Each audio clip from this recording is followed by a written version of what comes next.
ये आपको प्याज दिखाई दे रहा है। इस प्याज को आपको काटने के लिए कौन सा टूल ज्यादा अच्छा रहेगा? ये चाकू, कैंची, कि ये मूसल, कि ये क्या बोलते हैं इसको, मार्कर, कि ये मार्कर। ओबियसली दोस्तों चाकू ही सबसे अच्छा रहेगा इस प्याज को काटने के लिए। अगर मैं आपको पूछूं कि एलियम सेपा को काटने के लिए कौन सा औजार अच्छा रहेगा, तब आपका जवाब क्या होगा?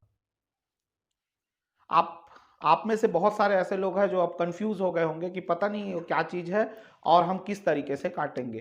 तो दोस्तों अगर आपको सही टूल मालूम रहता है तो उस काम को करना हमारे लिए बहुत ही आसान हो जाता है। ऐसा ही कुछ होता है दोस्तों, जब हम कोई लैंग्वेज सीखना चाहते हैं, जब हम कोई लैंग्वेज के बारे में जानना चाहते हैं, तो अगर हमें सही टूल का पता चल जाता है तो हमें उस लैंग्वेज को सीखना आसान हो जाता है। नमस्कार दोस्तों, मैं दयाशंकर सिन्हा आप सब लोगों का स्वागत करता हूं मेरे YouTube चैनल डी केमिस्ट्री वाले में। जी हां दोस्तों, आज हम लोग सीखेंगे किसी भाषा को सीखने के पीछे कौन सा साइंस काम करता है। हमारे मस्तिष्क में ऐसा क्या चीज होता है जिससे हम किसी भी भाषा को सीख सकते हैं। तो आइए दोस्तों इसके बारे में अब हम विस्तार से सीखते हैं। इस साइंस को सीखने के बाद आप ना केवल इंग्लिश लैंग्वेज बल्कि आप जो भी भाषा इस दुनिया में बोली जाती है वो सारी भाषाओं को आप सीख सकते हैं। तो चलिए दोस्तों वीडियो को स्टार्ट करते हैं। हमारा मस्तिष्क जो है वो भाषा को कैसे सीखता है, कैसे एक जो छोटा बच्चा होता है वो अपनी मातृभाषा को सीख लेता है। तो भाषा को सीखने के लिए हमारा जो मस्तिष्क होता है दोस्तों, उसका कुछ एरियाज होते हैं जो कि भाषा सीखने में अहम भूमिका निभाते हैं। तो आइए उसके बारे में जानें। हमारे मस्तिष्क का जो लेफ्ट फ्रंटल लोब होता है, जिसे मैंने यहां दिखाया है चित्र में, उसमें एक एरिया होता है जिस एरिया को ब्रोकास एरिया कहा जाता है। ये जो एरिया होता है दोस्तों, ये स्पीच प्रोडक्शन करने के लिए जिम्मेदार होता है। मतलब भाषा को प्रॉपर वे में बोलने के लिए ये वाला एरिया जो होता है वो जिम्मेदार होता है। अगर किसी कारण से ये एरिया अगर रप्चर्ड हो जाए या क्षतिग्रस्त हो जाए तो हम किसी भाषा के बारे में जानेंगे तो जरूर, लेकिन हम उस भाषा को प्रॉपर तरीके से बोल नहीं पाएंगे। दूसरा जो एरिया होता है दोस्तों हमारे मस्तिष्क में, वो होता है लेफ्ट टेम्पोरल लोब में, और उस एरिया को कहा जाता है वर्निक्स एरिया।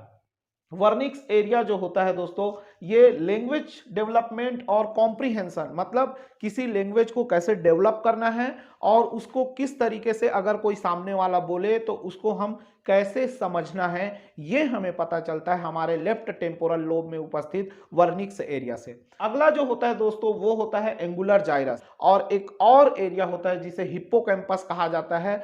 वो एरिया जो होता है हमारे मस्तिष्क में न्यूरोप्लास्टिसिटी को डेवलप करने में अहम भूमिका निभाता है। जब हमारे मस्तिष्क में, अब जो मैं बोलूंगा उसे बड़े ध्यान से सुनिएगा, जब हमारे मस्तिष्क में न्यूरोप्लास्टिसिटी डेवलप हो जाता है तब हम किसी भी लैंग्वेज को सीख सकते हैं।